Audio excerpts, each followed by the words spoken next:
petit voyage historique relatif aux étoiles doubles que j'ai intitulé « Les étoiles doubles d'Octolémée à nos jours », car en langue grecque et pas en français ni en latin, c'est Claude Ptolémée, l'astronome né vers 100 après Jésus-Christ et décédé vers 165 après Jésus-Christ, qui a créé une théorie, certes fausse, mais tout de même utile, de description des mouvements des planètes, au sens antique du terme, qui a été l'auteur de l'expression étoile double pour désigner deux étoiles dont les directions vues depuis l'observateur terrestre sur la voûte étoilée apparaissent comme très proches. Alors maintenant, suivante, la première diapositive donne la première partie du plan, donc ça vous donne un avant-goût de ce que je raconterai, mais de façon très synthétique. Donc je vous laisse lire ce plan, je ne vais pas le commenter plus avant. C'est la première partie, elle s'arrête avec Wilhelm Friedrich Struve, en fait, découvreur et mesureur d'étoiles doubles, un homme qui était né à la fin du XVIIIe siècle et qui est mort dans la seconde moitié du XIXe siècle. Et puis il y aura le plan de la seconde partie après. Alors, premier point, pour se replonger dans un passé très lointain, dans un passé vers le 5e siècle avant Jésus-Christ, selon Anaximandre, la Terre est un fût de colonnes encerclé par l'air, puis par le feu. Dans l'Antiquité, on connaît, sous le nom de planète, un ensemble de 7 astres dont les deux premiers, avec notre vocabulaire, ne sont plus des planètes, la Lune et le Soleil, mais dont les 5 suivants sont restés des planètes, Mercure, Vénus, Mars, Jupiter et Saturne.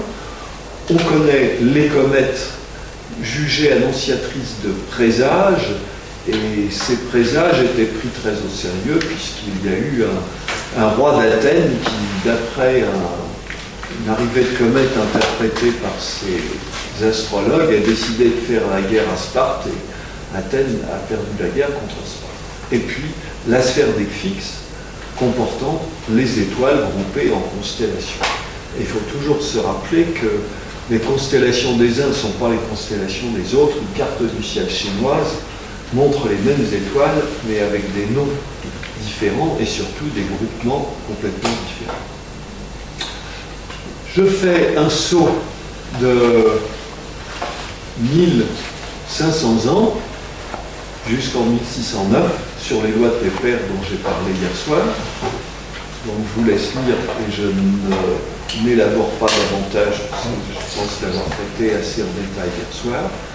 Mais ces lois de Kepler sont importantes comme socle intellectuel pour comprendre ensuite l'intérêt des étoiles doubles, au sens moderne du terme.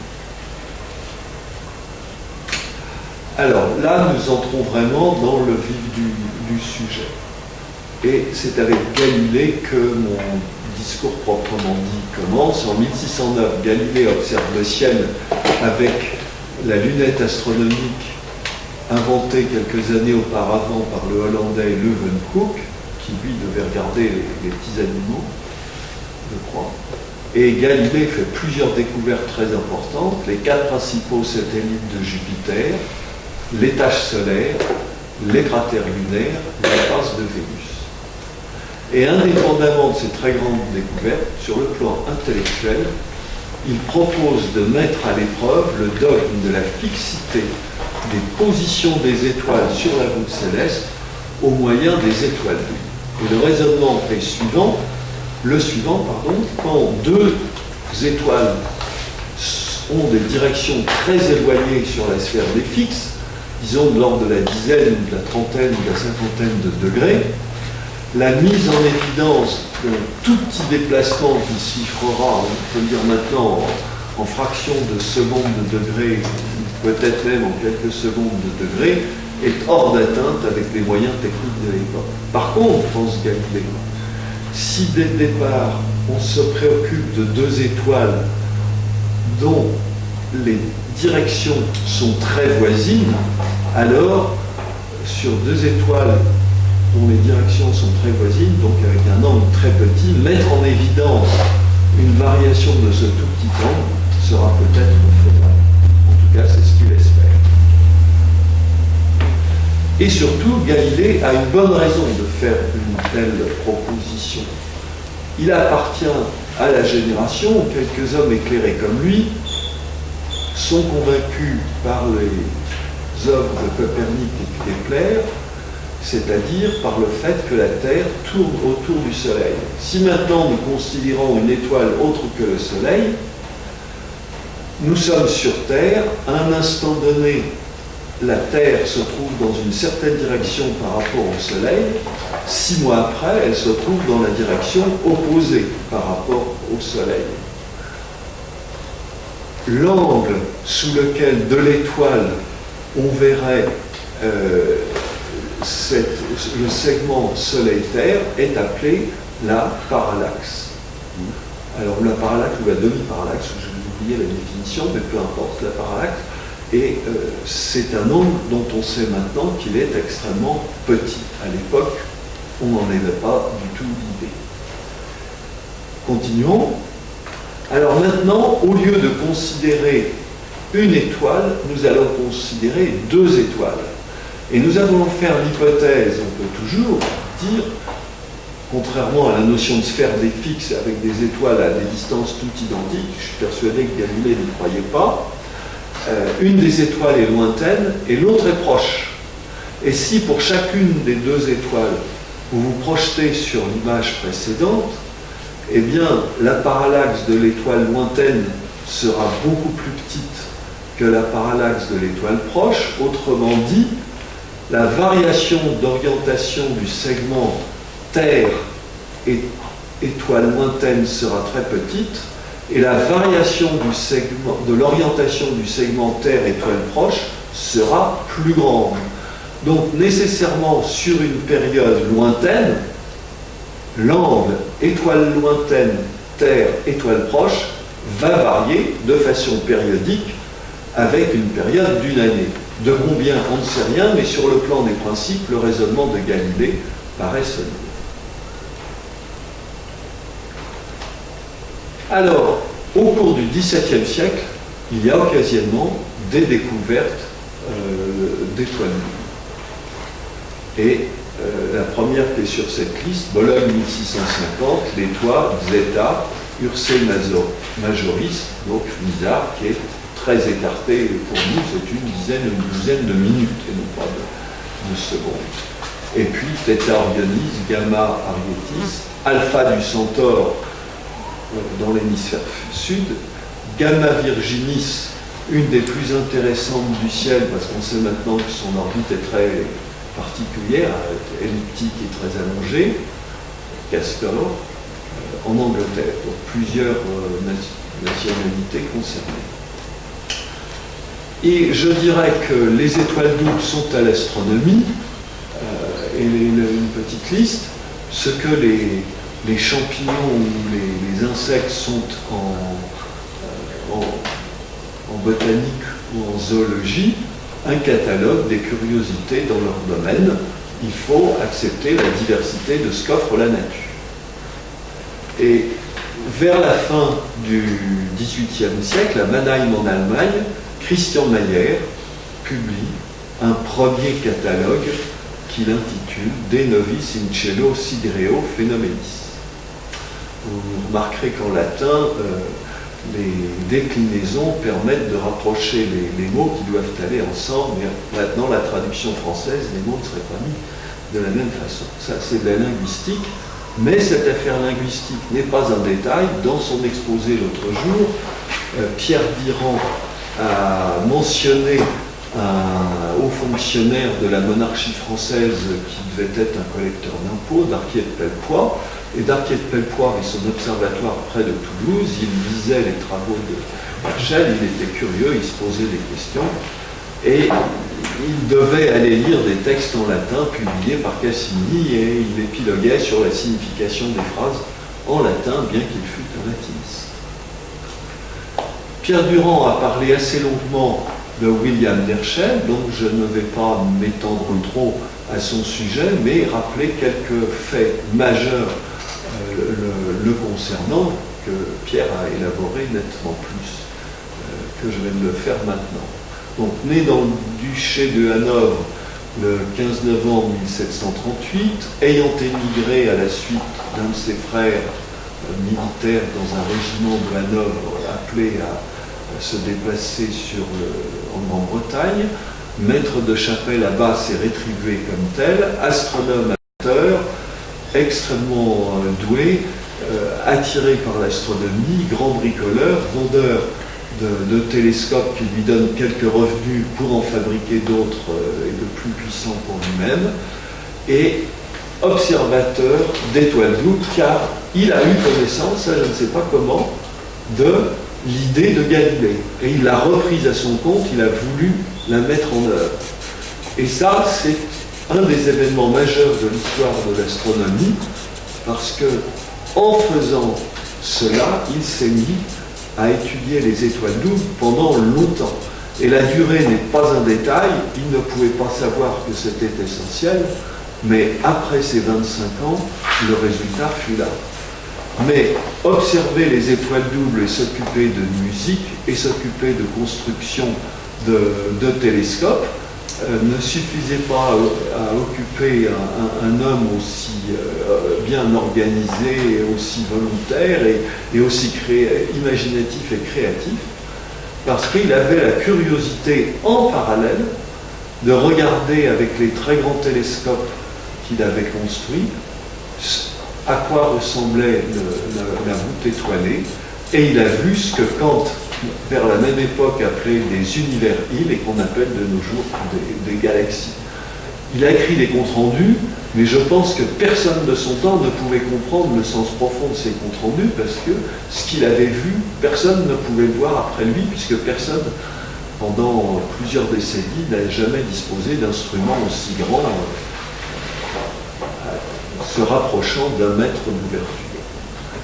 Comme Pierre Durand l'a rappelé, le 13 mars 1780, il a découvert la planète Uranus.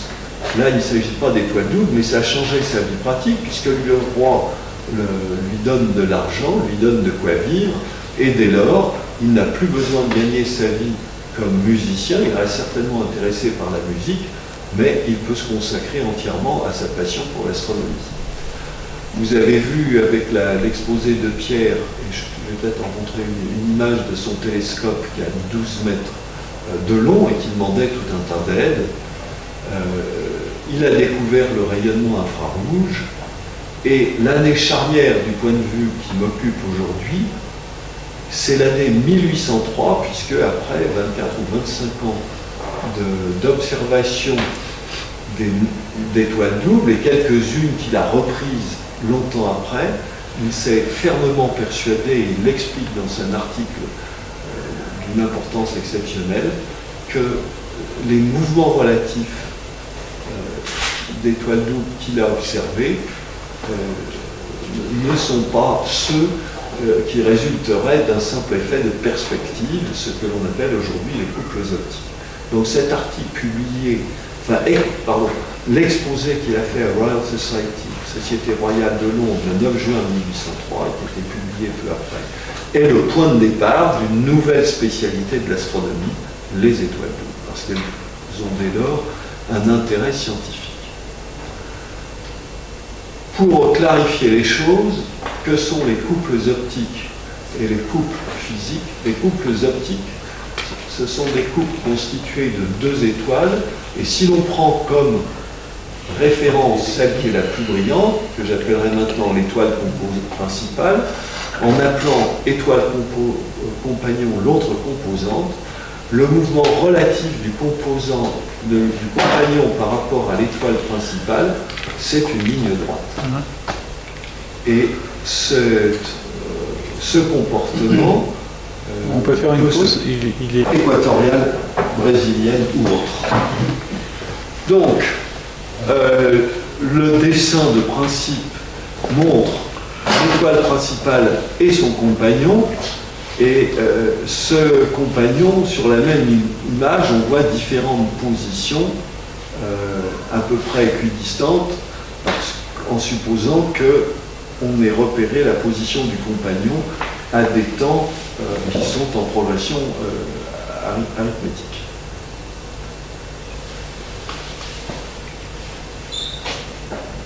Là, ça va toujours.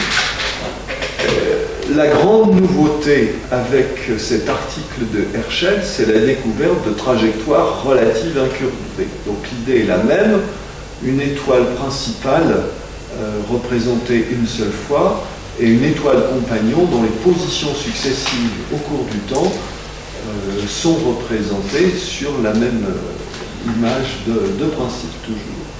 La concavité de la trajectoire du compagnon par rapport à l'étoile principale est tournée vers l'étoile principale. Et sans le dire formellement, tout en le disant à moitié, William Herschel dit ces deux étoiles sont liées par l'attraction universelle. Il ne mentionne pas Kepler explicitement, il ne mentionne pas non plus Newton explicitement, car dans les publications scientifiques, les règles du XXe siècle n'étaient pas encore établies, loin de là, de citer précisément ces devanciers pour le rapport au domaine. Il y avait un discours un petit peu de type littéraire, où on évoquait des idées, mais sans dire très précisément dans quelle publication elles étaient apparues auparavant. Mais il ne fait pas de doute que Herschel devait être au courant des travaux de Newton. Simplement, les usages de l'époque ne prévoyaient pas de faire une citation précise comme toute la littérature scientifique de notre temps le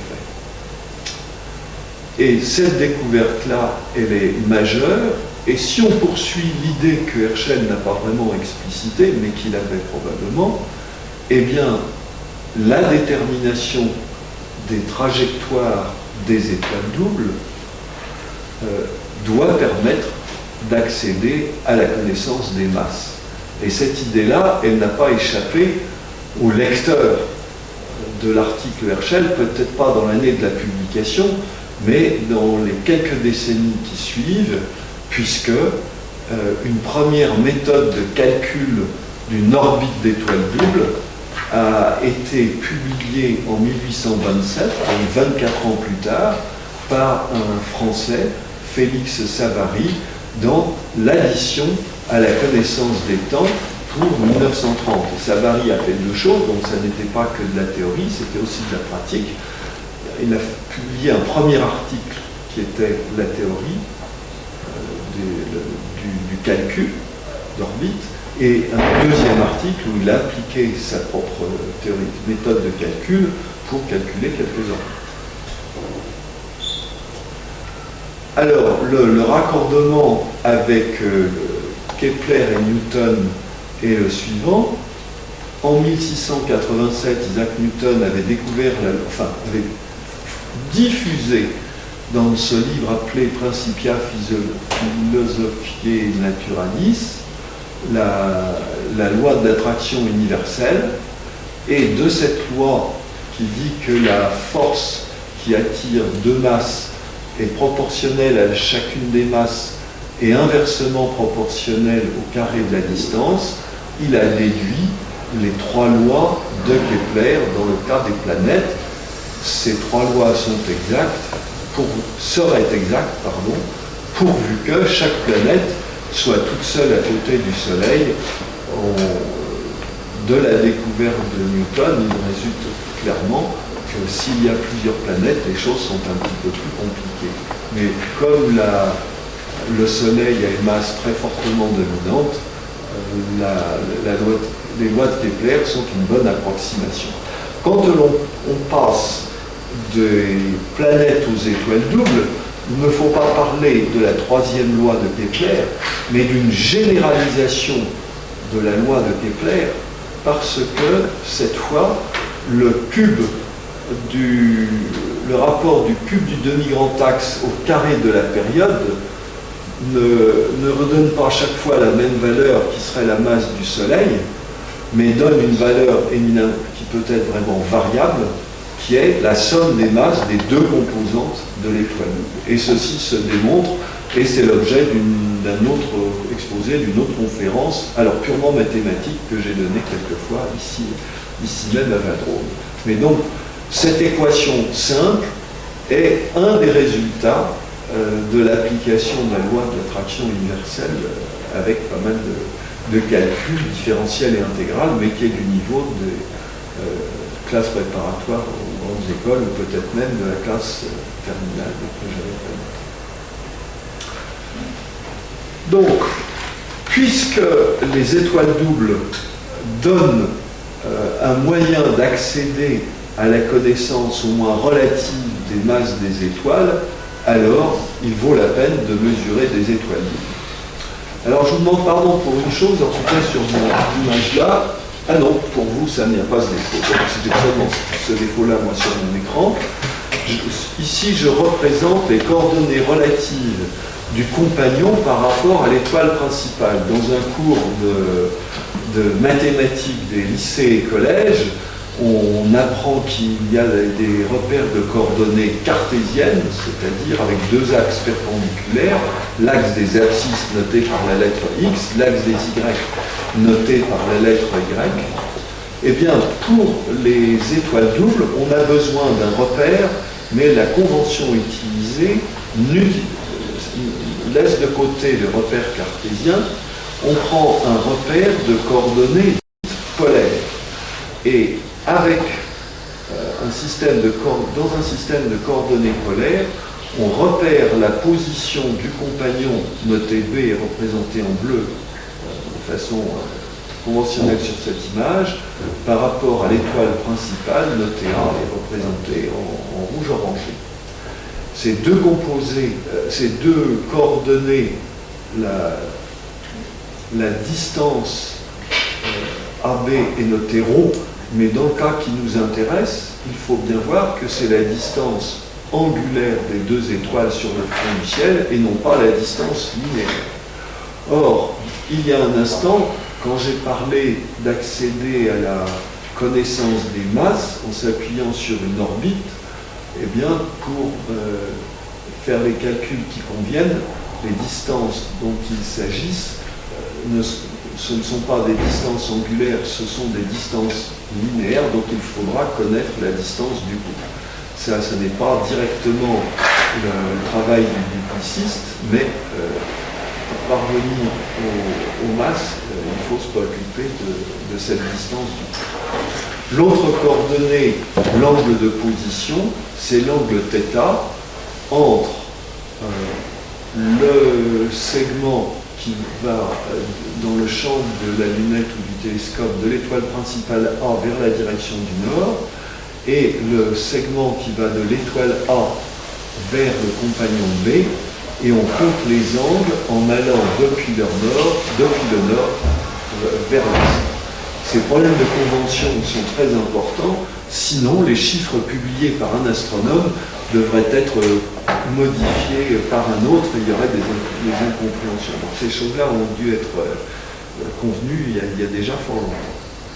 Et le cercle sur ce dessin de principe représente le bord du champ vu par l'observateur à l'oculaire. Et bien sûr, pour repérer la direction est-ouest, il suffit de laisser la lunette ou le télescope fixe, d'attendre que le temps passe et les étoiles défileront dans le sens est-ouest.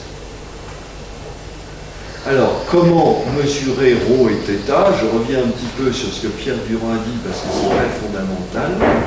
Il fallait en tout cas pendant longtemps utiliser un micromètre à fil placé dans le porte-oculaire. Paul Couteau indiquait dans son livre L'observation des étoiles doubles visuelles qu'un fil d'épaire est idéal. Une épaire, c'est une sorte d'araignée. Les fils d'araignée ont des vertus tout à fait particulières d'être solides et assez fins.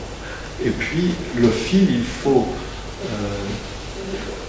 faire tourner le micromètre pour amener un fil qui se superpose au segment de droite allant de la composante principale vers la composante secondaire et noter son orientation qui donnera θ. Et puis il faut amener deux fils perpendiculairement au segment AB, l'un étant superposé à la composante principale A, l'autre superposé à la composante secondaire B, et noter l'écartement des fils.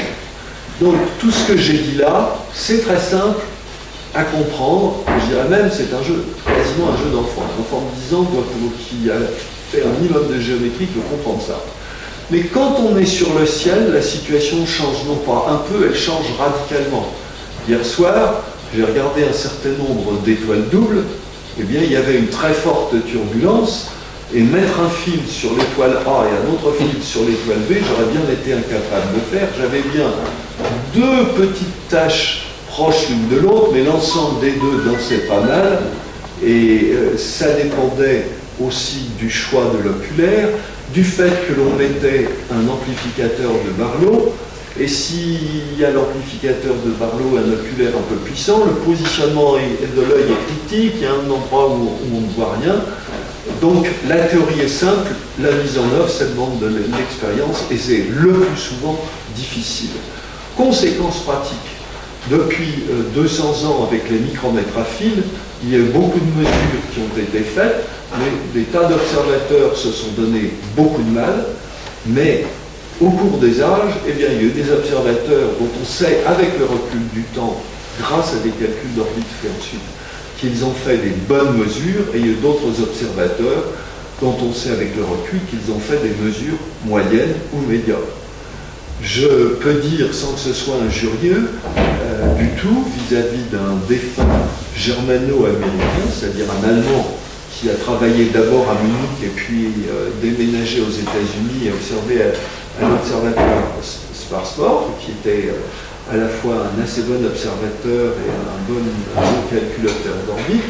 Eh bien, Paul Couteau dit de lui, il a trop observé, ce qui est une étrange critique. Critiquer quelqu'un parce qu'il a trop travaillé. Eh bien, cette critique a un sens qui n'est pas évident et ça vaut la peine de le dévoiler, ce sens. Paul Couteau m'a dit, c'est cet homme qui s'appelait Wolf-Dieter Heinz, que j'ai rencontré une fois il y a une trentaine d'années en Pennsylvanie. Il voulait travailler, il voulait mesurer, il a fait des bonnes mesures quand le ciel était bon, mais il a favorable, avec pas trop de turbulence, mais il a aussi fait des mesures nettement moins bonnes, je ne dirais pas que c'était de sa faute, mais il a choisi de faire quand même des mesures quand le ciel était très turbulent, et du coup, ces mesures étaient de moins bonne qualité.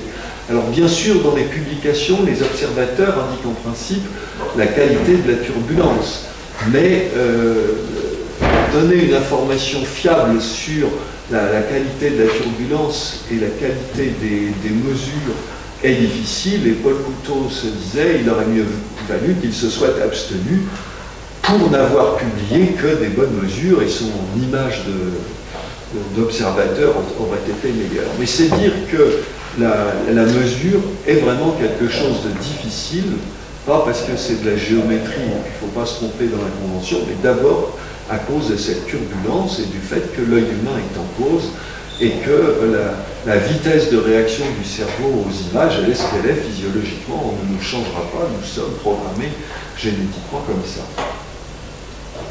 Alors, les principes ayant été dits, assez peu de temps après la découverte majeure de Herschel en 1803, un jeune docteur en astronomie, Wilhelm Struve, s'est lancé vraiment à fond dans le domaine des étoiles doubles. Et si Herschel a posé les fondements de l'intérêt des étoiles doubles en tant que moyen, il se passe des choses auxquelles je ne comprends rien, je finis par me demander si c'est le fait que mon genou touche un fil. Donc je lance un appel au secours parce que là ce ne sont pas les... Struve, c'était le fils d'un pasteur qui a eu pas mal d'enfants à Altona, dans la banlieue de Hambourg, à la fin, en 1793, au moment des guerres en Europe dans laquelle la France était fortement impliquée. Et il a fait de bonnes études. Et il y a eu un moment dans les années 1800 où les troupes françaises occupaient la région de Hambourg. Il y a eu un département français qui, je crois, s'appelait le département des Bouches de l'Elbe. Et le jeune Struve, il avait l'âge d'être recruté. Il a été pris par les soldats français et enfermé dans une maison dans un premier étage. Il n'a pas hésité, il a sauté par la fenêtre, et là, cramponnez-vous, il a marché 1000 kilomètres 1, 2 ou 10, il me semble, mais 1000 km pour aller vers l'Est, pour quitter une région sous occupation française et rejoindre un territoire sous suzeraineté russe, l'Empire des Tsars. Et l'endroit où il est arrivé s'appelait Dorpa de son temps, s'appelle aujourd'hui Tartu, c'est dans la République d'Estonie, et là il avait un parent. Et il a pu continuer ses études d'astronomie pour arriver très jeune, à l'âge de 20 ans, ce qui est proprement sidérant pour moi, mais le contexte devait être vraiment différent, au doctorat. Et très jeune, non seulement il était reconnu comme compétent en astronomie, mais il devait être très bon observateur des relations entre les personnes, et il devait être très fin pour déceler vite les personnes qui avaient du pouvoir et auprès desquelles il avait tout intérêt à se faire connaître et bien voir. En France, s'appelait une lunette à monture parallactique. Et cette expression qui est complètement tombée en désuétude, nous l'appelons maintenant une lunette à monture équatoriale. Mais Herschel, le découvreur du domaine physique des étoiles doubles, n'a jamais eu de lunettes à monture parallactique. Pierre Durand a montré un télescope qui était un petit peu ajustable, et puis cet immense télescope avec plein d'aides et de gens qui faisaient tourner ça autour d'un axe vertical. C'était une monture azimutale, le télescope de William Herschel.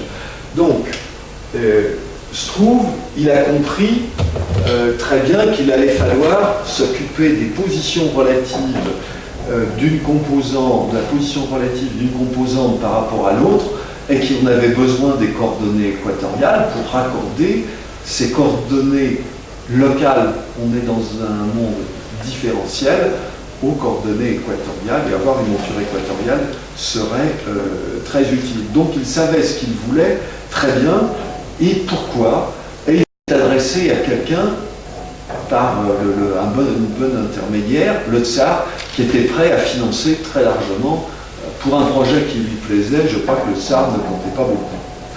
Et donc il a demandé ce qu'il y avait de meilleur. Et demander ce qu'il y avait de meilleur, il a demandé à un fournisseur qui, de son temps, était probablement le meilleur. Alors ce fournisseur, c'était à la fois un savant, mais aussi un ingénieur et un entrepreneur, Joseph Fraunhofer. Joseph Fraunhofer est connu pour avoir été le premier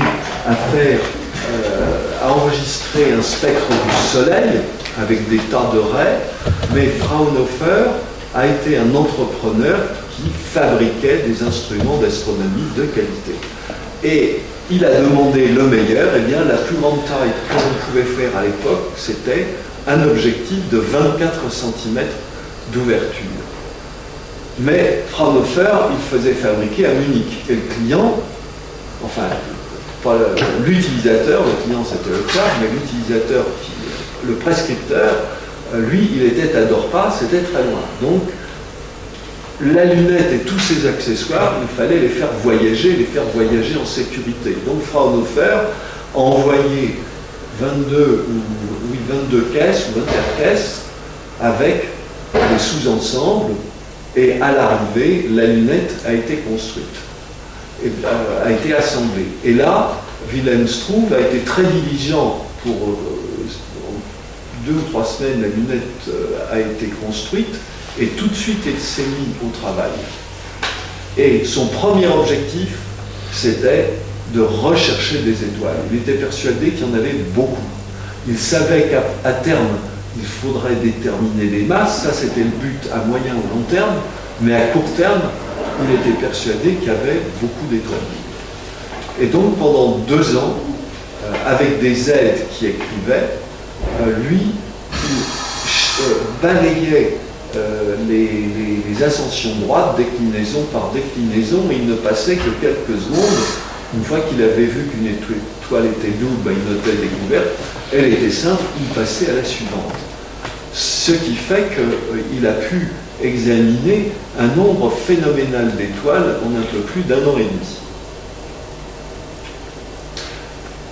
Et quand il a fait cela, eh bien il a fait ce qu'un scientifique fait, une publication en 1827, mais il est l'un des derniers à avoir publié en latin Catalogus Novus Stellarum Duplicium et Multiplicium Maxima ex parte in specula, donc le miroir, Universitatis Caesarea Dorpatensis, l'université impériale de Dorpa, per magnum telescopium, au moyen du grand télescope achromatique de détecté au moyen du grand télescope achromatique. Donc si le latin s'arrêtait là, le latin serait une langue facile.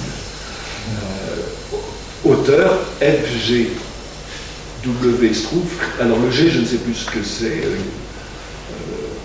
mais F. Friedrich V. Wilhelm Struve. Et Dorpati, donc à Dorpa, en 1827. Et Struve se fixe un programme. Et ce programme, je l'ai reproduit ici parce qu'il est toujours d'actualité, même si l'importance relative des 4 points peut avoir changé au cours du temps. Le premier point, c'est découvrir et cataloguer les étoiles doubles. Donc lui faisait noter, quand il disait étoile double, il faisait noter ascension droite et déclinaison, d'où l'utilité de la monture équatoriale. Le problème, depuis cette époque-là jusqu'à nos jours, n'a jamais changé, avant que les moyens deviennent automatisés, ce sont les erreurs d'écriture. Si celui qui dicte dit 13 et si la personne rêve écrit 14 ou 12, évidemment il y a une erreur, mais si celui qui dicte écrit 13, que celui qui écrit pense 13 mais écrit 33, il y a une erreur et elle est indétectable. Ce genre d'erreur, il y en a eu tout le temps et il y en a eu pas mal. Mais c'est probablement pas Struve et ses aides qui en ont fait le plus.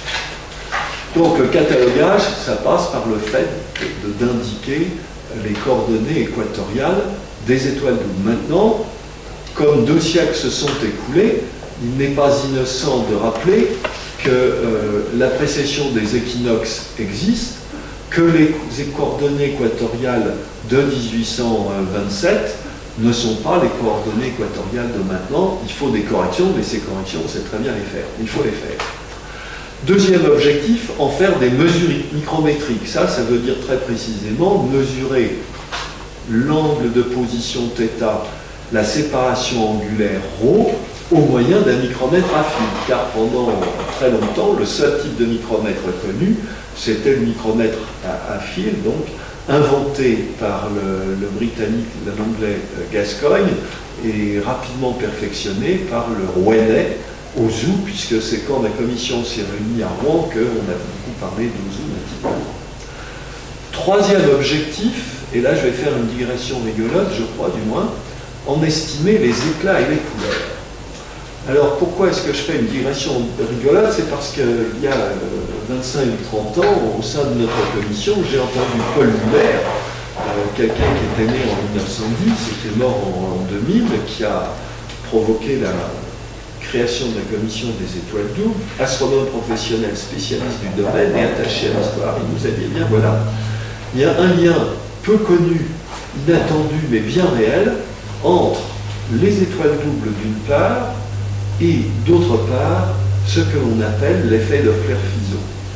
Christian Doppler, qui s'exprimait, qui écrivait en allemand, devait être tchèque, mais il a eu une idée, il a dit il y a une étoile double dont les 2 composantes ont une différence de couleur, et cette différence de couleur, c'est parce qu'elles ont des vitesses relatives différentes par rapport à nous. Ce que l'on sait avec certitude, c'est que c'est faux, mais c'était Doppler, Christian Doppler, travaillait vers 1840 et c'était plus d'un demi-siècle avant Russell et Hertzsprung qui ont élaboré des modèles d'évolution stellaire, enfin de typologie stellaire avec le diagramme Hertzsprung-Russell. Mais si Christian Doppler s'était trompé, néanmoins il a fait une publication. Et si elle était fausse à propos de l'étoile double en question, elle était vraie quand même, et plus d'un demi-siècle plus tard, il y a eu la découverte des étoiles doubles spectroscopiques. Donc tout ça pour dire qu'il y a des erreurs qui sont particulièrement fécondes, et les étoiles doubles sont associées à une des erreurs les plus fécondes de l'histoire de l'optique et de l'astronomie. Puisqu'on sait bien, l'expansion de l'univers de Hubble, elle s'appuie justement sur les décalages vers le bout. Alors, quatrième point, en déterminer les positions précises par des observations méridiennes, c'est quelque chose dont on pourrait dire, ça va de soi, on a noté vite fait les coordonnées en espérant qu'il n'y a pas d'erreur d'orthopie. Seulement voilà, la précision de la monture équatoriale n'est pas très grande, alors que lorsque une étoile est observée dans une lunette dite méridienne, c'est-à-dire dont l'objectif, dont l'axe de l'objectif est de le plan méridien du lieu, au moment où l'étoile passe très exactement vers le sud, il y a une seule coordonnée à mesurer avec précision. L'autre, l'azimut s'est fait automatiquement grâce à la lunette. Il faut mesurer la hauteur et ensuite convertir en coordonnées équatoriales, et on a des étoiles avec de meilleures précisions, car il arrive que deux étoiles doubles soient assez proches l'une de l'autre, et si les coordonnées qui ont été cataloguées ne sont pas assez précises, les observateurs suivants font la confusion entre les deux, et là ça peut durer des décennies, et ça peut être difficile de débrouiller les chevaux. Et celui qui voudra calculer une orbite se dira, mais il y a des choses qui ne vont pas, il devra faire un travail de détective pour savoir est-ce que telle mesure est attribuable à telle étoile double qui est dans un tout petit champ, ou à l'autre étoile double qui est dans le même petit champ. Donc c'est pour ça que la notion de précision sur les coordonnées est très importante. Et pour tout cela, on peut louer Struve d'avoir eu une vision tout à fait opérationnelle des affaires. Alors, Struve publie un catalogue non plus d'étoiles découvertes, mais de mesures de ces étoiles. Mais ça, c'était un travail dans un second temps. La lunette a été opérationnelle à la fin de 1825. Un an et demi après, il avait fait tout un tas de découvertes, plusieurs milliers, il les publie. Par contre, il lui a fallu une dizaine d'années pour faire des mesures des étoiles doubles, parce que quelquefois, il faut les regarder un petit peu plus longuement. Et là, ça lui a de nouveau valu une grande notoriété. Et puis, il a non pas sollicité, il a reçu la visite du tsar, qui lui a dit « Vous êtes l'homme dont j'ai besoin pour créer un nouvel observatoire, il a pas dit près de ma capitale, dans ma capitale, Saint-Pétersbourg, et Struve lui a dit, sire, qu'est-ce que je peux commander? Et l'empereur a répondu sans hésiter, le meilleur qui existe. Et là, il s'est retourné vers la même entreprise munichoise. Entre-temps, Joseph Fraunhofer était mort et l'entreprise avait gardé le nom de Fraunhofer et ajouté un second nom, le nom du successeur, Mahler. Elle s'appelait Fraunhofer et Mahler, mais c'était la même. C'était Merz et Mahler, et c'était la même qualité, mais entre-temps, la capacité technique à tailler des objectifs plus grands avait augmenté. On était passé de 24 cm à 38 cm, et au lieu qu'il y ait 22 chariots qui aillent à Dorpa, il y a eu 35 ou 40 chariots, ou 50 chariots même, qui sont allés de Munich jusqu'à l'observatoire de Pulkovo. Alors là, sur du côté droit, c'est une photo de cet observatoire de Dorpa, 33 ans plus tard, donc en Estonie. Et aujourd'hui, je n'y suis jamais allé, mais il y a un musée à cet endroit-là, à Dorpa. Et l'observatoire créé à Pulkovo, eh bien, Struve lui-même s'en est occupé, il était vieillissant, mais il se répartissait la tâche avec son fils qui a pris sa suite, qui a été astronome. Donc les Struve ont été en fait une dynastie d'astronomes sur 4 générations.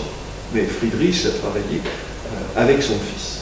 Alors ce qui est triste pour cet observatoire-là, c'est que plus d'un siècle après, 100 ans, 103 ou 104 ans après, il a été totalement détruit pendant la Seconde Guerre mondiale, mais reconstruit. Alors, nous sommes à la fin de la première partie, le domaine des étoiles doubles est lancé, Struve a une grande notoriété, Struve publie, Struve est connu du tsar, et il est parfaitement reconnu comme le meilleur astronome du royaume, et peu importe qu'il soit d'origine allemande, les souverains russes prenaient des Allemands, des Français, des Suisses ou d'autres, des Hollandais pour les bateaux, pourvu qu'ils fussent excellents. Donc nous allons voir étoile double astrométrique, quelques observateurs très talentueux, et puis une sorte de va-et-vient entre l'Europe et l'Amérique. Et pour faire court, je le dis dès maintenant, les étoiles doubles ont joué un rôle significatif dans l'évolution des instruments d'astronomie au cours du XIXe siècle. Alors d'abord, les étoiles doubles astrométriques, c'est une espèce de branche rare de la forêt des étoiles doubles, mais historiquement importante. Prenons la situation suivante. Il y a une étoile assez brillante, facile à observer, des étoiles lointaines, nombreuses et donc moins brillantes, et par rapport à ces étoiles lointaines, l'étoile brillante bouge. Encore un coup de massue sur la tête d'Aristote, de saint Thomas d'Aquin et des gens qui avaient légué depuis l'Antiquité l'idée que tout était immuable, mais après tout avec Herschel on savait que les étoiles ne sont pas immuables puisque les étoiles double tournent, ça c'était acquis. Mais là, c'est un phénomène un petit peu différent. L'étoile brillante bouge, et elle bouge d'une manière particulière, pas en ligne droite, elle a un mouvement festonné, une sorte de courbe oscillante. Et en 1838, je crois, ou 37, l'Allemand Friedrich Bessel, je crois je suis même à peu près sûr qu'il habitait et travaillait dans une ville qui à l'époque s'appelait Königsberg et qui aujourd'hui s'appelle Kaliningrad et qui a la curiosité actuelle d'être la ville importante d'une petite enclave rattachée à la Russie, mais non contiguë de l'actuel territoire russe. Donc Königsberg était une ville de lettrés avec une université, je crois, et Friedrich Bessel, extraordinaire mathématicien et astronome, interpréta ce mouvement en disant c'est la combinaison d'un mouvement rectiligne et d'une rotation autour du barycentre d'un système double dont nous voyons la composante principale, mais dont la composante secondaire nous reste inconnue.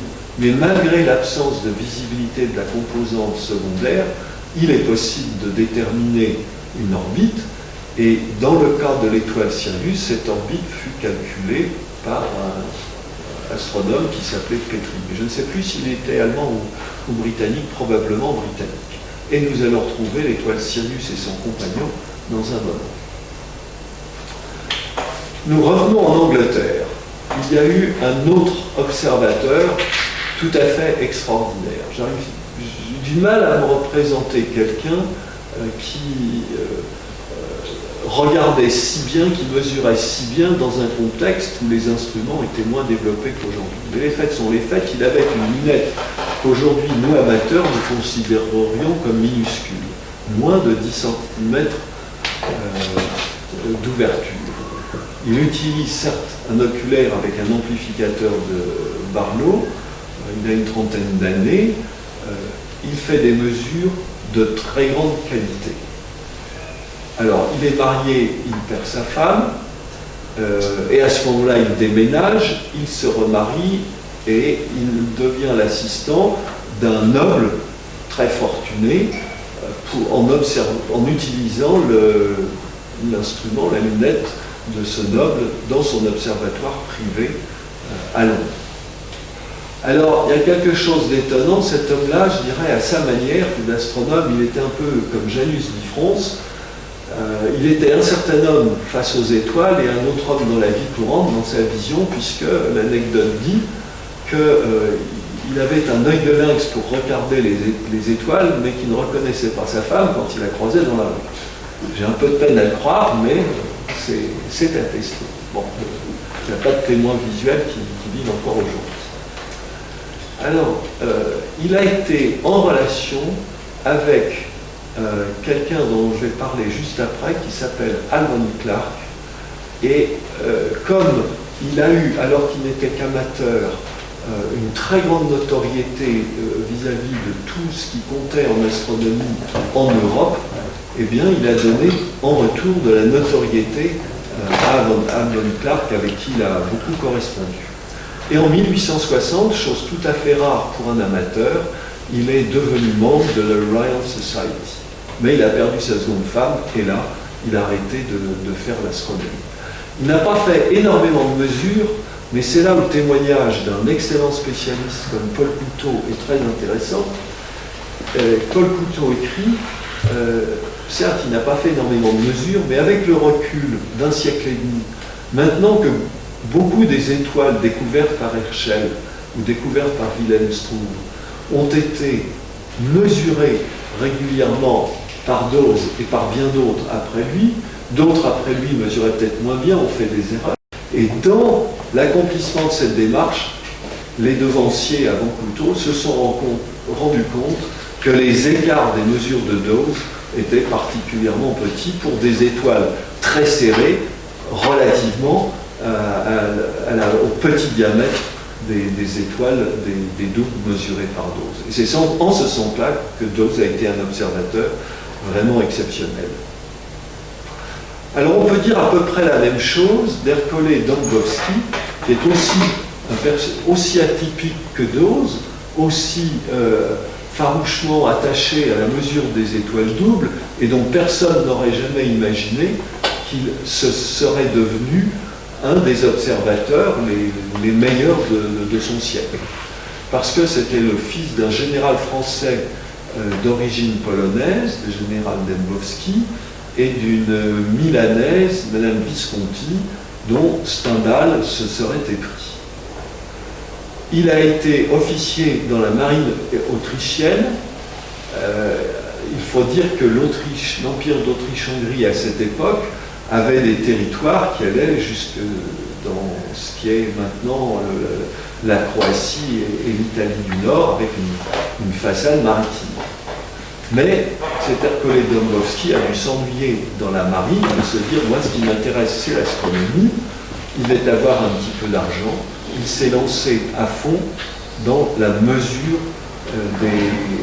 des étoiles doubles et il a observé avec une lunette qui était déjà assez coûteuse, mais qui n'était peut-être pas aussi pratique, qui était loin d'être aussi puissante que celle de Struve. Elle s'appelait une lunette dialectique parce que depuis le milieu du 19e siècle, on savait bien que pour avoir une bonne lunette, il faut corriger l'aberration chromatique en combinant deux verres qui portent des noms anglais, Crown et Flint, et ces deux verres, l'un des deux, je crois, le Flint, est vraiment très cher à obtenir. Et alors, une astuce pour réduire le coût, c'était d'avoir un Flint plus petit que le Crown, mais du coup, il n'était pas placé l'un près de l'autre. Le Crown était à l'extrémité de la lunette et le Flint était au milieu, avait un plus petit diamètre, et l'ensemble s'appelait une lunette dialectique. Et c'est ça dont disposait Dębowski. Mais malgré cet écueil, Dębowski a fait d'extrêmement bonnes mesures. Et puis, il a déménagé et il a eu une lunette un peu plus puissante, mais provenant aussi de Munich, à Gallarate. Alors lui a aussi correspondu avec les États-Unis et a eu un rôle. Il y a eu des découvertes faites aux États-Unis qui lui étaient signalées et lui faisait les mesures sur des découvertes, des étoiles doubles découvertes aux États-Unis. Donc le courrier démarchait, et rappelons-nous qu'avant 1840, il n'y avait pas de timbre-poste, c'était le destinataire qui payait le courrier. Mais la preuve est, les astronomes, sans Internet, sans téléphone, et sans le courrier postal dans la forme où il existe aujourd'hui correspondait déjà. Donc certainement des gens très volontaires. Après Dębowski, mais en restant en Italie, il y a eu un célébrissime astronome, mais je dirais célébrissime pas pour les étoiles doubles, mais célébrissime pour un coup médiatique, volontaire ou involontaire, je ne sais pas trop dire, lié à une erreur de traduction. La découverte, entre guillemets, des canaux de Mars. Alors c'est un coup médiatique qui, en France en tout cas, a été puissant parce qu'on a employé le mot canal, mais je soupçonne que les journalistes de l'époque ont été flemmards en traduction parce que le mot canal, en italien, veut dire rainure. Et les géologues connaissent les rainures naturelles, par exemple la rainure d'Hyginus sur la Lune. Bon, mais à partir du moment où on a dit canal, ça ne pouvait être fait que de main d'homme, les journalistes s'en sont emparés, et Schiaparelli a eu de la notoriété à propos de la planète Mars. Mais Schiaparelli a été un grand admirateur de Dębowski et un passionné d'étoiles doubles, et il a fait pas mal de mesures, mais lui, parce que le temps avait tourné vers la fin du 19e siècle, avait une lunette de 50 cm d'ouverture. Et je pense que les commandes de lunettes qui se sont étalées au cours du temps demandaient des ouvertures un peu plus grandes pour voir des détails plus fins. Parce que la motivation déterminée des orbites c'était en arrière-plan, mais en avant-plan, il fallait faire des bonnes mesures, et pour faire de bonnes mesures, il fallait de plus grandes lunettes. Donc les étoiles doubles ont poussé à l'augmentation de taille des instruments. Alors nous revenons à cet Alvan Clark qui est tout à fait extraordinaire, et je n'arrive pas rationnellement à comprendre comment quelqu'un qui était graveur sur métaux et peintre portraitiste, en ayant vu des lunettes, en ayant vu quelqu'un se mettre à tailler un objectif de lunettes, s'est dit, moi je vais faire aussi bien et faire mieux, et a réellement fait mieux que d'autres, parce que des commandes de très grands objectifs lui ont été passées, et il y a eu un moment où il a taillé un très grand objectif de l'ordre de 60 cm, et avec la lunette à peine mise en service, eh bien, il a été le premier avec son fils à voir le compagnon de Sirius. Sachant qu'entre Sirius et son compagnon, il y a une différence de magnitude qui doit être de 12, 13 ou 14, absolument phénoménale. Donc il fallait que l'objectif fût vraiment de très grande qualité. Entre 1856 et 62, il a construit l'objectif et les lunettes, l'objectif de 46 cm de l'observatoire Dearborn à Chicago, mais après, les lunettes ont eu les autres lunettes construites aux États-Unis avaient des objectifs de diamètre plus grands, et il y a un personnage très haut en couleur qui était un officier général de la guerre de sécession, le général Ormsky MacDonald, qui a écrit un pamphlet très fortement nationaliste et il faut bien dire anti-russe, qui disait à peu près ceci: ces hordes de barbares ont une extraordinaire lunette de 38 cm à Saint-Pétersbourg, et nous, en Amérique, dans notre jeune et brillantissime nation, il n'y a pas encore une lunette digne de ce nom. Appel au sénateur, et il a obtenu la lunette qu'il voulait pour la ville de Cincinnati, où il habitait ce général un petit peu xénophobe. Alors, autre personnage ordinaire qui a trempé très fort dans les étoiles doubles, qui a eu une très grande influence, et qui est à peu près unique parce qu'il a eu successivement 3 statuts, au sens juridique du terme avec notre regard européen. D'abord le statut de professionnel du droit et d'amateur d'astronomie, puis, parce qu'on le lui a proposé, le statut de professionnel de l'astronomie, et en congé sans solde de son tribunal de Chicago, où il était greffier. Et puis il en a eu assez d'être au loin et d'avoir des des charges administratives comme directeur d'observatoire, et il est redevenu astronome amateur et a repris sa charge de rédacteur auprès du tribunal. C'est absolument extraordinaire. Dans les pays de la vieille Europe, comme aurait dit Donald Rumsfeld, ça me semble impossible, en tout cas dans notre siècle, mais enfin lui, c'est arrivé. Et il a été un mesureur talentueux, et l'une des choses qui l'a rendu célèbre, c'est d'avoir fait quelques découvertes d'étoiles doubles relativement serrées, alors qu'il n'avait qu'une lunette relativement modeste par rapport aux meilleures lunettes de l'époque, de 15 cm, évidemment déjà importante pour un amateur. Il a découvert 300 couples. Et alors voilà, c'est lui qui a collaboré avec Ercole et Dembowski. Il faisait des découvertes, il envoyait les coordonnées équatoriales à Dembowski, et Dembowski faisait les mesures. Et alors, il y a eu un moment où un magnat, je ne sais plus si c'est de la bière, enfin de quelque chose d'alimentaire, s'est dit, je suis comme tout le monde, je vais mourir, mais je veux qu'on parle de moi après ma mort. Qu'est-ce que je vais faire pour qu'on parle de moi après ma mort? Il faut qu'avec mon argent, je laisse quelque chose auquel mon nom soit attaché. Et il a rencontré un astronome, des astronomes, qui lui ont dit, ah ben vous pourriez créer un observatoire. Et ce monsieur Lick s'est dit, quelle bonne idée, mais où va-t-on le mettre? Et alors là, il s'est renseigné à qui est-ce que je vais confier le soin de choisir l'endroit de mon observatoire. On lui a dit, choisissez Burnham. Et du coup, Burnham a été appointé.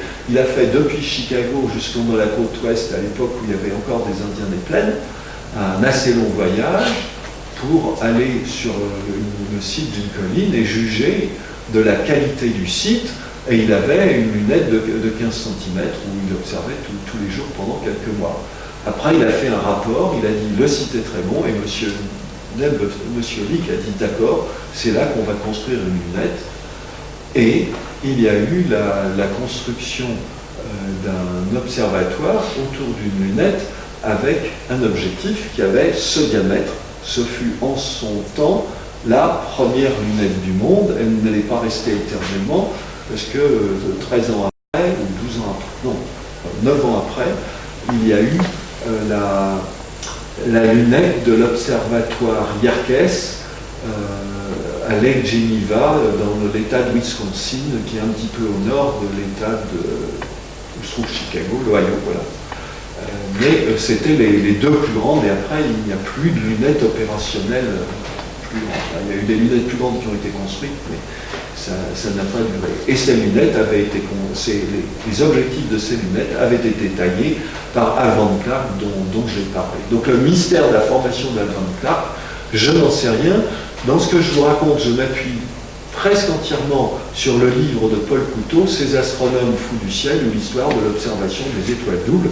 Et Paul Couteau a passé une trentaine d'années de sa vie d'astronome professionnel des étoiles doubles à rassembler des anecdotes et des informations sur les observateurs des siècles passés. Donc je suis tributaire de Paul Couteau pour cela, et il y a des informations de détails que je n'ai jamais eues. Il faudrait que j'aille trouver des archives personnelles, par exemple, de Burnham pour approfondir ça. En tout cas, le dit Burnham, il est redevenu rédacteur auprès du tribunal à Chicago, mais il était sur un pied d'égalité avec des astronomes professionnels comme Hauff, H-O-U-G-H, et Hussey, H-U-2-S-E-Y, qui ont été directeurs de tout un tas d'observatoires en son temps. Donc voilà un amateur professionnel amateur qui a été considéré à l'égal des professionnels, bien que son métier de base était tout à fait différent. Alors maintenant, nous arrivons à un homme qui est vraiment à cheval entre le 19e et le 20e siècle. Vous voyez sa photo, il est à l'oculaire, et son oculaire, il n'est pas directement sur la lunette, il est monté sur un micromètre à fil. Au-dessus de la tête de cet astronome, vous voyez une molette. Ce n'est pas une molette de mise au point d'un oculaire, une distance focale, c'est une molette de mise au point de la séparation des fils du micromètre. Et puis, il devait y avoir, mais je ne sais pas où c'est sur la figure, une autre molette, enfin un autre système pour faire tourner le micromètre dans son ensemble de façon à faire la mesure de l'angle de position.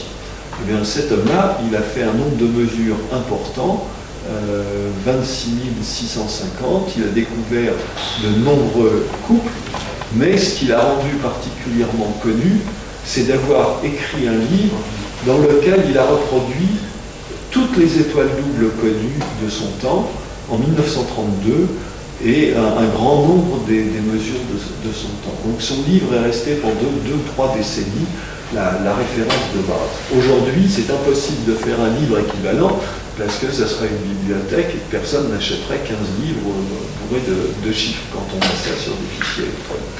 Et puis cet homme-là, il a été actif pendant 41 ans, donc à l'Observatoire de Lick, et ça s'appuie sur Monsieur Lick qui a donné l'argent et Sherborne qui a trouvé le site, Sherborne Lerman. Alors encore un autre, tout aussi extraordinaire, mais dont l'histoire commence modestement en Belgique, à l'Observatoire Royal de Belgique à Uccle, où Jean Demanget, conseiller scientifique de ma commission, a exercé toute sa carrière après avoir été initié par Sylvain Arande. Et cet Observatoire Royal de Belgique, il date des années 1830-1840, donc en continu, il y a eu des observateurs. Mais voilà, la Belgique est un pays plat. Les troupes allemandes, les généraux allemands ont trouvé facile d'envahir la Belgique, et vous vous rappelez que Bethmann Hollweg avait dit les traités c'est un chiffon de papier. Et pendant la guerre, eh bien, les troupes allemandes sont arrivées à Bruxelles, et ce Georges von Bisbrook, en 1815, s'est trouvé face à un soldat allemand. Il a vu le soldat allemand tuer son frère devant ses yeux, et là il a pris une décision qui a été irréversible. Il a dit je quitte ce pays. Il est parti pour les États-Unis. Il n'est jamais revenu en Europe, mais il a été d'une extraordinaire longévité. Il a observé en étant nonagénaire, et surtout il fut le seul observateur de couples serrés pendant la guerre, avec cette plus grande lunette du monde et son objectif de 1,02 m de diamètre.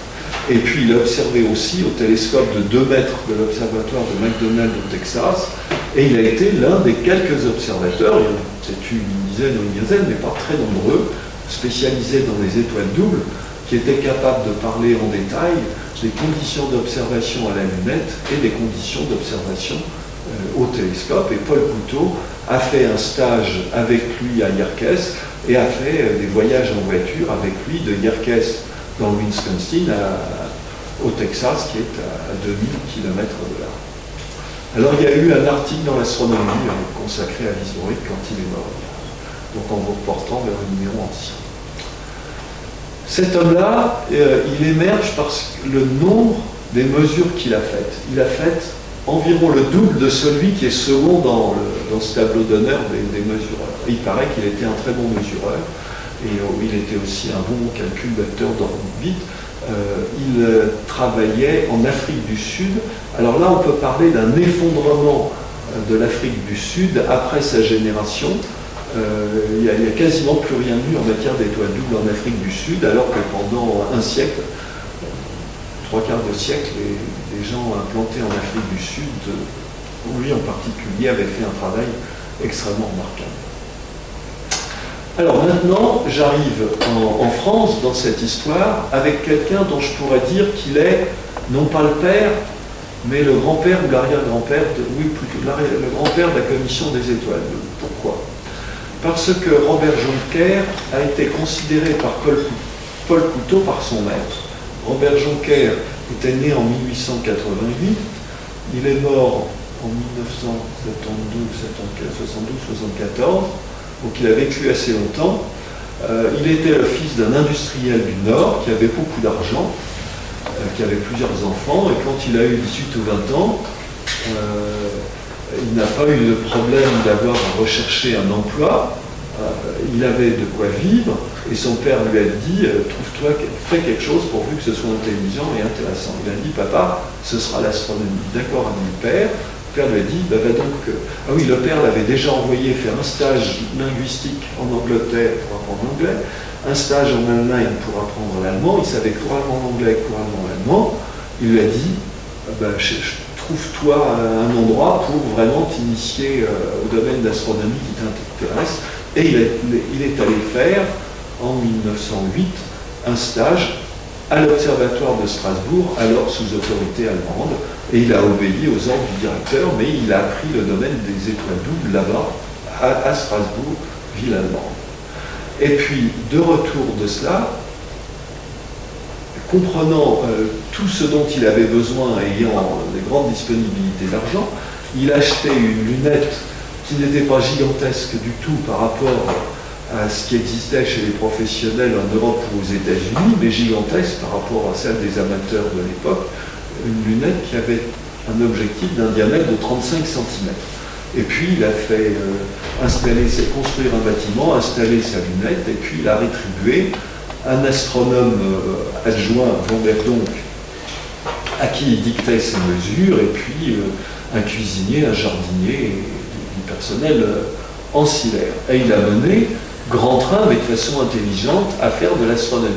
La guerre arrive, les Allemands envahissent le nord de la France comme ils ont envahi la Belgique.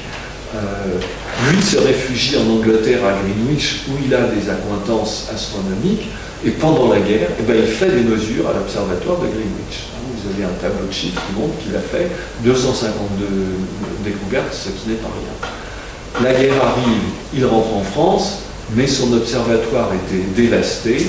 Enfin, le bâtiment existe encore, mais il y a les murs, il y a encore la lunette parce qu'elle était trop lourde, trop grande, que ça ne pouvait pas être emporté sous la main, mais tous les accessoires ont disparu. Et sa fortune, elle est peut-être pas complètement évanouie, mais vraiment très très fortement amoindrie. Et alors là, pendant plusieurs années, il vit de petits boulots, ou d'expédients, ou je ne sais trop quoi. En tout cas, il n'a quasiment plus le sou, mais il reste un passionné d'astronomie. Et puis il y a un moment où il vend sa lunette, parce qu'il faut être pragmatique, elle lui appartient toujours juridiquement, et il n'est plus en mesure de l'entretenir, à l'Observatoire de Lille ou à l'Université de Lille. Je ne sais plus quelle est la formule juridique. Alors je ne sais pas si cet argent-là lui donne suffisamment d'aisance. En tout cas, à ce moment-là, il habite à Marseille, il observe à Marseille. Il reste à Marseille pendant longtemps, mais en temps de guerre, il va à Nice, il fait un certain petit nombre de mesures.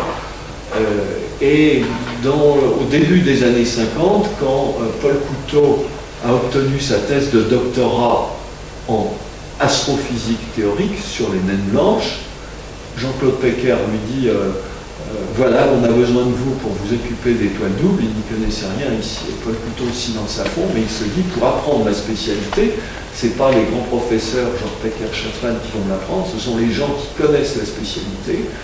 Et il rencontre Robert Jonker à des congrès, et il parle beaucoup avec Jonker, et il apprend les ficelles du métier qui ne sont dans aucun livre, dans aucun document vraiment accessible. Et en ce sens-là, Jonker est le père en étoile double de Paul Couteau, et Paul Couteau n'a pas manqué de le dire et de le faire savoir aux gens qu'il a rencontrés. Voilà, donc Robert Jonker, un personnage très attachant et extraordinaire, dont le parcours est lié aux vicissitudes des guerres, il faut bien le dire, puisqu'il a eu à en subir deux. La seconde, il était déjà un pauvre très fortement appauvri, mais enfin il avait un petit emploi. Et il a laissé une œuvre significative avec un catalogue de 3350 ou 60 découvertes. Il avait un œil excellent, il voyait des étoiles plus serrées que les autres et surtout des étoiles plus faibles que les autres. Donc là, le facteur personnel pour Jonker a sans doute été grand. Mais n'importe qui ne peut pas se mettre à observer les étoiles de Jonker du fait de cette caractéristique. Alors, retour sur des généralités sur les étoiles doubles qui concernent cette fois le calcul des orbites, phase intermédiaire avant la détermination des masses. C'est une figure tirée de Paul Couteau qui met en scène deux plans. Un plan dit du ciel qui est en fait le plan perpendiculaire à la ligne de visée, mais il faut bien se mettre dans la tête que la distance angulaire de deux étoiles est extrêmement faible quand il s'agit de couples orbitaux.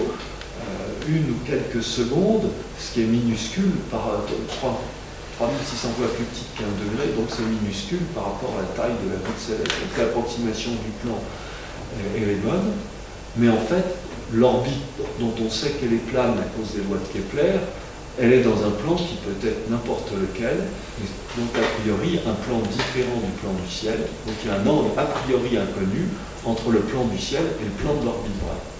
Et c'est dans le plan de l'orbite vraie qu'il y a cette orbite elliptique, dont de même que le Soleil est au foyer de l'orbite elliptique d'une planète autour du Soleil, et bien de même, une des composantes est le foyer de l'orbite elliptique de l'autre composante autour de la première.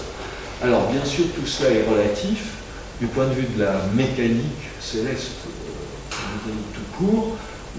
La bonne origine, ça serait le barycentre des deux, qui est un point immatériel. Donc on peut concevoir trois orbites, celle qui est représentée ici, l'orbite du compagnon par rapport à l'étoile principale. La seconde, c'est l'orbite de la composante principale par rapport au barycentre, et la troisième orbite, c'est la composante de la secondaire par rapport au barycentre. Elles sont homothétiques l'une de l'autre, et les facteurs d'homothétie sont liés aux masses. Les masses sont a priori inconnues, mais ça facilite beaucoup les affaires de pouvoir accorder les trois. Et quand on a mis en place l'orbite dans son plan, eh bien, pour parler précisément de ce qu'est l'orbite, calculer l'éphéméride, on a besoin de savoir où est le périastre, la lettre grand P ici, et ce périastre, on le repère par rapport au plan de l'orbite. À la ligne des nœuds, la droite est l'intersection de l'orbite vraie, du plan d'orbite vraie et du plan du ciel. Ensuite, il y a l'instant du passage au périastre, qui donne un repère de temps, puisque les observations, elles sont datées. Et puis, il y a l'excentricité de cette orbite. Et puis, il y a quelque chose qui n'apparaît pas sur la figure, c'est l'orientation de la ligne des nœuds par rapport aux coordonnées équatoriales. Donc, on arrive à 7 paramètres, 10 paramètres de Campbell. Alors, il y a une subtilité qui a eu une très grande importance pour un travail plus spécialisé fait au sein de la commission, à savoir que les mesures d'étoiles doubles ne permettent pas de distinguer entre la direction n et la direction n', le côté où l'étoile compagnon émerge du plan du ciel et le côté où l'étoile compagnon retourne derrière le plan du ciel. Donc ça, c'est résolu, mais pas par cette technique-là. Donc voilà les éléments de Campbell. Et déterminer ces éléments, ce n'est pas un objectif en soi, c'est un objectif intermédiaire vers la détermination des masses. Et comme je vous l'ai dit, on détermine petit a en seconde, et c'est un angle, mais pour la détermination des masses, on aura besoin d'un grand A, le demi-grand axe, mais exprimé de façon linéaire, en unité astronomique et en kilomètres. Et ça demande de connaître la distance donc la parallaxe. Et le calcul d'une éphéméride, ça tient dans une page, mais ce sont des formules linéaires, très faciles avec une calculette de poche. Dans l'un des premiers numéros de la revue Observations et Travaux, il y a un programme de Joël Minois dans le langage de la calculatrice programmable Hewlett-Packard de l'époque, la HP35 si je ne me trompe, qui met en œuvre ça. Ça peut être calculé dans plein de langages. La dernière ligne utilise une fonction mathématique normalisée mais très rarement utilisée, mais qui permet d'avoir une écriture concise et vraie, mais c'est un détail mathématique. Et voilà le cas de Alpha Centauri, l'étoile double la plus proche de toutes les étoiles doubles connues, et la plus proche de toutes les étoiles d'ailleurs, qui a, alors je cherche où c'est, une parallaxe qui est un tout petit peu inférieure à 1 degré, puisque c'est l'étoile double la plus proche. Et à droite, vous avez une figure montrant une ellipse avec des millésimes découvertes 1752 et puis après 1920, 1928, 1936, 1944, 1952, 1960, 1968, 1976, 1984 et Heiss 1958. Ce que ça veut dire, c'est que les paramètres de Campbell qui sont en dessous de A, C, E, N, alpha du centaure, P, N, T, E, grand A, etc., ce sont des paramètres qui ont été calculés par Heiss, celui dont j'avais parlé et que l'on a critiqué par Couteau, qui était un très bon calculateur d'orbite, en 1958. Mais il est arrivé plusieurs fois qu'une orbite ayant déjà été calculée, des observations ultérieures montrent des désaccords entre des mesures bien faites et les calculs, et les orbites donnent matière à révision, et ça permet d'arriver éventuellement à une connaissance plus précise des masses. Voilà. Et puis le domaine des étoiles doubles, on peut dire en gros, vers l'époque où Paul Couteau achevait sa carrière, a complètement été révolutionné par un article publié par le français Antoine Laguerie qui a mon âge, un article, ce n'est pas l'article qui a mon âge, c'est Antoine Laguerie qui a mon âge, l'article qu'il a publié il y a 43 ans, je crois dans Astronomie et Astrophysique, j'ai tout vu, et c'est l'article qui est à l'origine de ce qui s'est appelé l'interférométrie des tavelures, exploiter des images apparemment très brouillonnes qui reflètent d'abord et avant tout les défauts des surfaces d'onde induites par la turbulence atmosphérique, mais on peut contourner. Alors je me suis trompé, j'ai dit 1970, 1970, non, c'était 5 ans plus tard, 1975. Ah non, l'article est 70, il lui a fallu 5 ans, il a été accepté pour expérimenter sa technique sur le grand télescope du Mont Palomar et ça a superbement marché. Et depuis lors, tout un tas de techniques très raffinées ont été développées et maintenant des astronomes amateurs au sein de la commission des étoiles doubles, pas très nombreux évidemment, mettent en œuvre certaines de ces techniques pour faire des mesures d'étoiles doubles alors même que l'atmosphère est turbulente et que les techniques traditionnelles ne permettraient pas de séparer les composantes. Donc voilà, nous sommes entrés dans une nouvelle ère. Paul Couteau le reconnaît, il appartient pour l'essentiel à une génération antérieure à cette ère-là, car lui a toujours fait des mesures visuelles. Et bien là, ce n'est pas une critique de Paul Couteau, c'est une pseudo-critique de l'espèce humaine. Notre temps de réaction physiologique, il n'est ni de milliers d'années, ni d'une milliardième de seconde. Nous voyons des images fixes quand ça va plus lentement que 4 ou 5 fois par seconde, et des images mobiles quand ça va plus vite que 25 fois par seconde. Et l'échelle de temps nécessaire pour, entre guillemets, figer l'atmosphère dans pas mal de cas, ça correspond à des pauses de 10 à 20 millisecondes. Et là, nos yeux ne suivent pas. Les amateurs ont accès à des temps de pause aussi courts. Donc de ce point de vue-là, la révolution, commence à être bien maîtrisée par un certain nombre d'amateurs qu'ils utilisent un télescope, au sens français du terme, donc il y a un réflecteur, ou qu'ils utilisent une lunette, dans les deux cas, c'est tout à fait possible. Voilà, je vous remercie pour votre aimable attention. Bravo.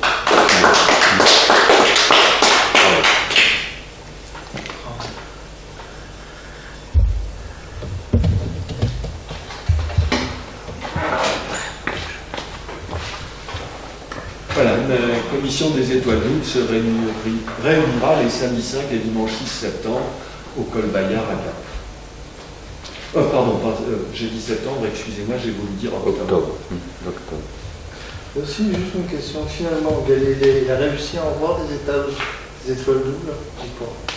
Est-ce qu'il a pu vérifier que sa prémonition était non, parce que si la prémonition de Galilée s'était avérée vraie, alors il y a probablement un point d'ordre de grandeur, et ben on aurait dû trouver la périodicité annuelle qui allait avec le mouvement orbital de la Terre autour du Soleil, et j'ai jamais lu quoi que ce soit là-dessus. Je ne dis pas que ce soit exclu, mais il y a probablement eu des problèmes de turbulence atmosphérique et d'ordre de grandeur qui ont fait que c'est tombé dans les oubliettes. La motivation était là, et le résultat était autre chose pour faire court. Mais ça, dans les sciences, ça arrive souvent.